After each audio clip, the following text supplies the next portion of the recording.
తాకట్లో ఉన్న మీ బంగారాన్ని విడిపించి ఆ రోజు ఆన్లైన్ రేటుకి కొంటాం. Sharma gold company.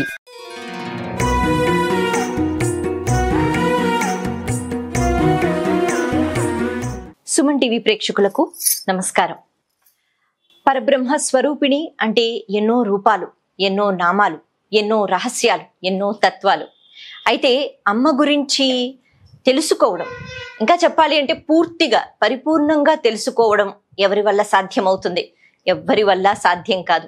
అలా కావాలి అంటే మళ్ళీ పరబ్రహ్మ స్వరూపానికే అర్థమవుతుంది. కాకపోతే మనందరికీ కూడా అమ్మవారి యొక్క లీలా విశేషాలు, అమ్మవారి యొక్క నామాల ప్రాముఖ్యత, అమ్మవారి యొక్క అనుగ్రహం. ఎందుకు అంటే అమ్మ అనేటప్పటికీ మనల్ని చాలా జాగ్రత్తగా చూసుకుంటూ ఉంటుంది. మనందరికీ అమ్మ అవసరం కదా. మన పోషణకి, మన పాలనకి, బ్రతికి ఉండటానికి, వెళ్ళిపోయిన తర్వాత జీవుడు ఇంకొక శరీరాన్ని పట్టుకోవడానికి, ఇంకా చెప్పాలి అంటే ముక్తిని, మోక్షాన్ని పొంది తరించిపోవడానికి. ఇలా మరి అలా అటువంటి సమయంలో అమ్మ ఎంతో కారుణ్యంతో, దయతో ఉంటుంది. కాబట్టి ఆ అమ్మని అడిగి మనము అడుగులు వేస్తూ ఉండాలి. ఆ అమ్మ యొక్క దయ పొందుతూ మన జీవితాన్ని గడుపుతూ ఉండాలి. ఈ క్రమంలోనే మన ఉపాసన అన్నది ఉంటుంది. అమ్మతో మాట్లాడడం ఎలా అంటే నేరుగా మనం ఎక్కడ కూర్చున్నామో అక్కడ ఒక రూపాన్ని మనం గుర్తుకు తెచ్చుకుంటూ మాట్లాడుకోవచ్చు. కానీ మన మనసు అన్నది చంచలంగా ఉంటూ ఉంటుంది కదా, అది అలా స్థిరత్వాన్ని పొందలేదు. కాబట్టి మన ఋషులు, మునులు మనకి ఎన్నో స్తోత్రాలను అందించారు, ఎన్నో పురాణాలను అందించారు. వీటి ద్వారా మనసు మననం చేసుకునేటట్టుగా, మనసు ఒక సక్రమ మార్గంలో వెళ్ళేటట్టుగా, భక్తి శ్రద్ధ ఉండేటట్టుగా ఇవి మనకి సహాయపడతాయి. ఇక స్తోత్రాలు లేకపోతే సహస్రనామాలు అనేటప్పటికీ అన్ని భిన్నంగా ఉన్న ఒకటి మాత్రం చాలా అద్వితీయంగా ఉంటుంది. అదే లలితా సహస్రనామ స్తోత్రం. ఎందుకు అంటే ఋషి ప్రోక్తం అని మనం వింటూ ఉంటాం. ఋషులు మనకి కొన్ని పురాణాలు అలాగే శాస్త్రాలు అందించారు. ఇక వేదం అంటే సాక్షాత్తు ఈశ్వర స్వరూపం, భగవంతుడే వేదం, పరబ్రహ్మ స్వరూపమే వేదంగా మారారు. అటువంటి వేదాన్ని మళ్ళీ మనకి ఋషులు, మునులు అందించారు.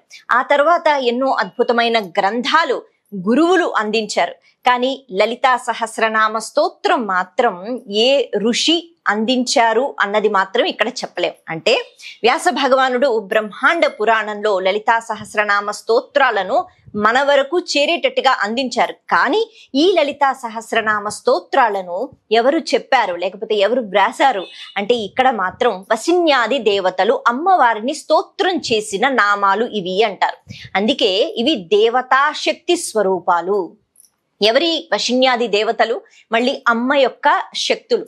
అమ్మలోంచే అన్ని రూపాలు బయటకు వస్తాయి కదా. కాళీ అన్న, లక్ష్మి అన్న, సరస్వతి అన్న, దుర్గా అన్న, ఏ పేరుతో మనం చెప్పినా పరబ్రహ్మ స్వరూపిణివి ఎన్నో రూపాలు.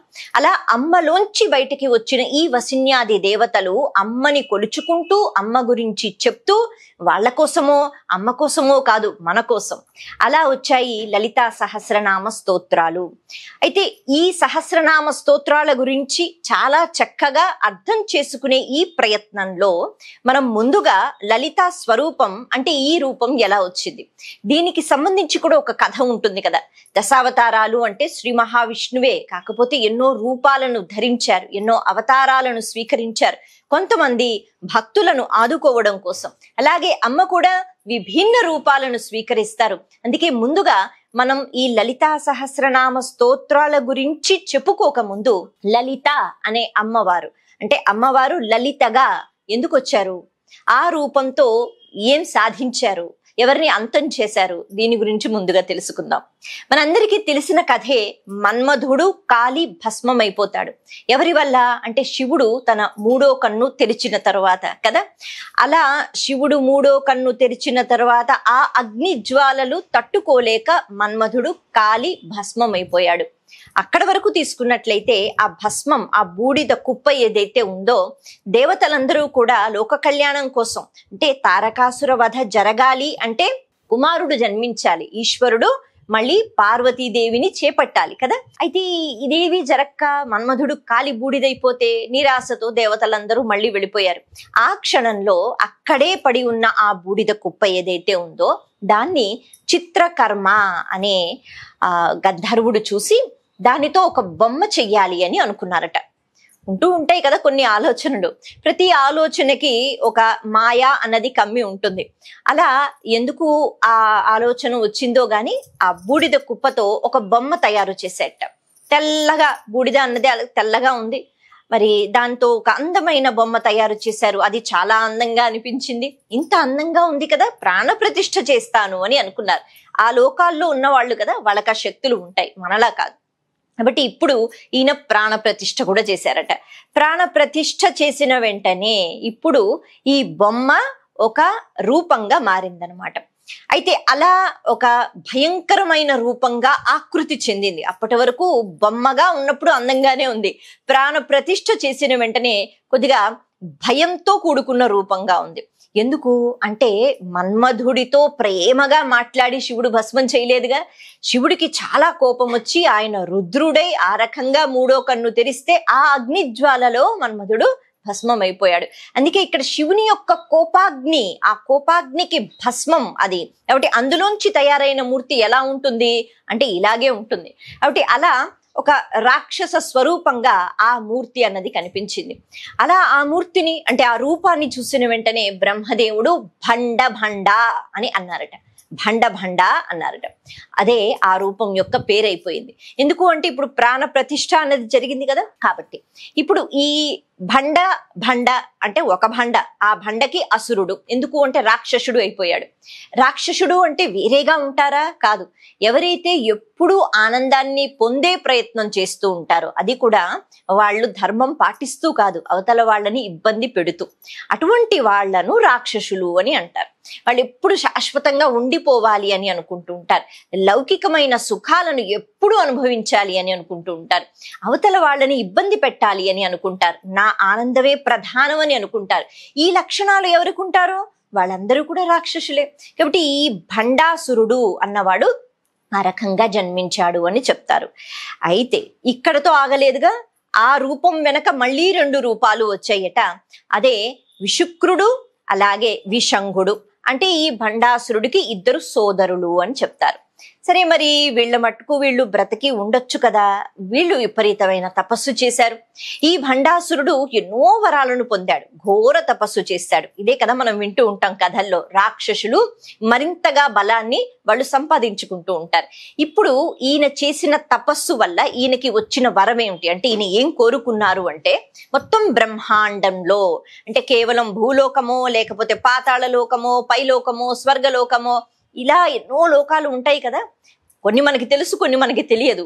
బ్రహ్మాండంలో బోళ్ళని లోకాలు ఉంటాయి. అలా ఏ లోకానికి సంబంధించిన వాళ్ళైనా ఎదురుగా నించుంటే, అంటే ఎదురుగా దేనికి నించుంటారు ఎప్పుడైనా యుద్ధం చెయ్యాలి అంటే, వాళ్లలో సగం బలం ఈయనకు వచ్చేస్తుంది అనమాట. అది విష్ణువు కావచ్చు, శివుడు కావచ్చు, అందరూ బ్రహ్మాండంలోనే ఉన్నారు కదా, అన్ని లోకాలలో ఉన్నారు. అంటే అటువంటి వరాన్ని ఆయన సంపాదిస్తాడు. ఎలా సంపాదిస్తాడు? అంత తేలిగ్గా భగవంతుడు ఇచ్చేస్తాడా? భగవంతుడి దగ్గర పక్షపాతం ఉండదుగా. ఆయన భక్తితో శ్రద్ధతో ఎవరు కొలుచుకుంటారో వాళ్ళకి ఇస్తారు. కాబట్టి ఈ వరాన్ని పొందిన తర్వాత ఇప్పుడు భండాసురుడు ఆయన విర్రవేగిపోతున్నాడు. ప్రతి ఒక్క లోకానికి వెళ్ళిపోయి అందరినీ ఇబ్బంది పెడుతున్నాడు. కారణం ఏమిటి అంటే, ఎవరు ఆయనతో యుద్ధం చెయ్యరు. చేస్తే ఈయనకే బోళ్ళంత శక్తి ఉంది. అది కాకుండా ఎదురుగా ఎవరున్నారో వాళ్ళ శక్తిలో సగం వచ్చేస్తుంది. ఇంకేముంది, అవతల వాళ్ళు ఏం యుద్ధం చేస్తారు? మరి ఈ బలాన్ని పొందిన తర్వాత, ఈ శక్తిని పొందిన తర్వాత ఎప్పుడో తన సంతోషం కోసమో లేకపోతే తన మనుగడ కోసమో దాన్ని ఉపయోగించుకుంటే పర్వాలేదు, కానీ అవతల వాళ్ళని ఇబ్బంది పెట్టకూడదు.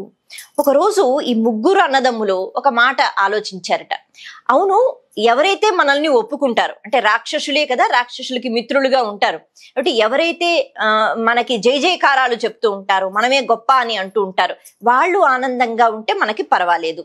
మనం ఆనందంగా ఉందాం, వాళ్ళు కూడా ఉంటారు. కానీ ఎవరైతే మనకి విరుద్ధంగా ఉంటారో, ఎవరైతే మనల్ని ఇష్టపడరో, వాళ్ళెందుకు ఆనందంగా ఉండాలి? వాళ్ళు ఆనందంగా ఉండకూడదు. ఇదే కదా రాక్షసత్వం. ఇది నేటికి కలియుగంలో మనలో కనిపిస్తూ ఉంటుంది.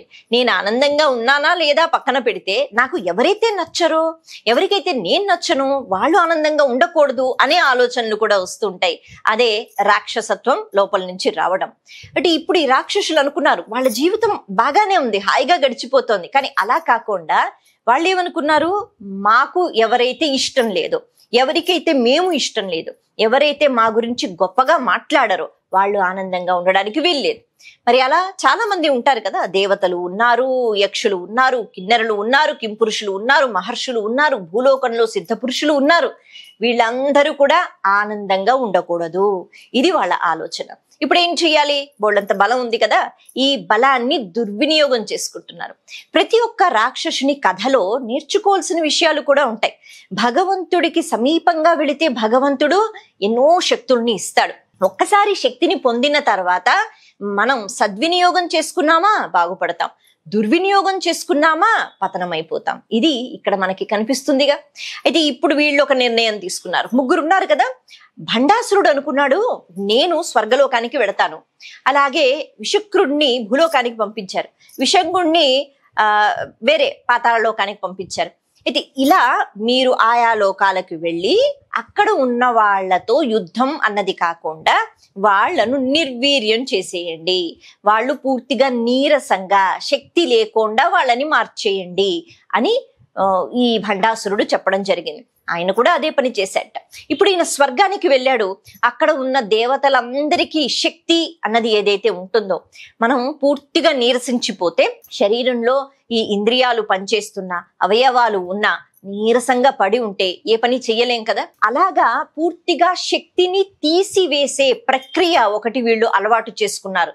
వాళ్ళు బోల్డు వరాలు పొందారు కదా, అందుకని దేవతా శక్తులు కూడా క్షీణించిపోతున్నాయట. శక్తి అన్నది క్షీణించిపోతే చేతిలో ఎన్ని ఆయుధాలు ఉంటే ఏం లాభం, మనసులో ఆలోచన ఉంటే ఏం లాభం, సంకల్పం ఉంటే ఏం లాభం, బలం ఉండాలి కదా. కాబట్టి ఈ క్రమంలో అక్కడ స్వర్గలోకంలో ఉన్న దేవతల యొక్క శక్తి అంతా క్షీణించిపోయి వాళ్ళు నీరసంగా అయిపోతున్నారు. నీరసం అంటే కేవలం అంటే ఒంట్లో ఓపిక లేక పడి ఉండడం అన్నది మాత్రమే కాదు, ఏ విషయానికి సంబంధించి సూక్ష్మంలోకి వెళ్ళి ఆ విషయం గురించి ఆలోచించలేకపోవడం, దేన్ని ఆనందించలేకపోవడం, ఏ పని చెయ్యలేకపోవడం, ఇది స్వర్గలోకంలో జరుగుతోంది. అలాగే అన్ని లోకాలు తిరుగుతున్నారుగా. ఇప్పుడు భూలోకానికి వచ్చి అక్కడ కూడా అందరినీ కూడా నీరసంగా చేసేసారు. ప్రజలందరూ ఎలా అయిపోయారు అంటే దేనికి వాళ్ళు ఆసక్తి చూపించటం లేదు. వాళ్ళకి ఆకలి ఉందా లేదా, నిద్ర వస్తోందా, ఒక పని చెయ్యాలా, ఏది లేదు, ధర్మం పాటించాలా లేదు, పూజ చెయ్యాలా లేదు, యజ్ఞాలు లేవు, హోమాలు లేవు, ఇలా అంతా కూడా శక్తిహీనులుగా మారిపోయారు. మరి ఇలా ఉంటే ఎలా? అందుకని దేవతలు పరుగు పరుగున ఇప్పుడు పరిష్కారం ఏమిటి?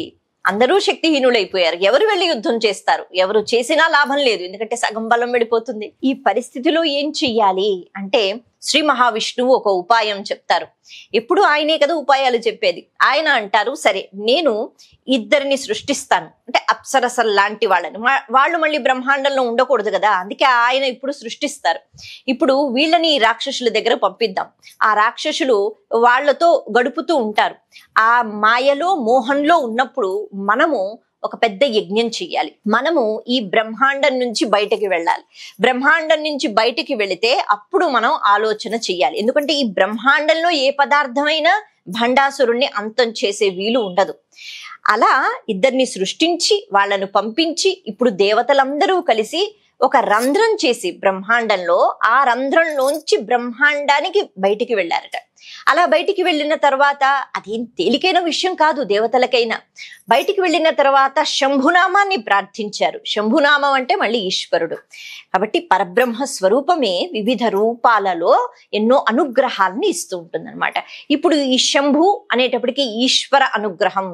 ఆయన వచ్చారు. ఆయన వచ్చి బ్రహ్మాండానికి బయటికి వెళితే అక్కడ నుంచి వాయువుని తీసుకుని వచ్చారు. అంటే బ్రహ్మాండంలో ఉన్న వాయువు పనికిరాదు యజ్ఞం చేయటానికి, అగ్ని అన్నది రావాలి కదా.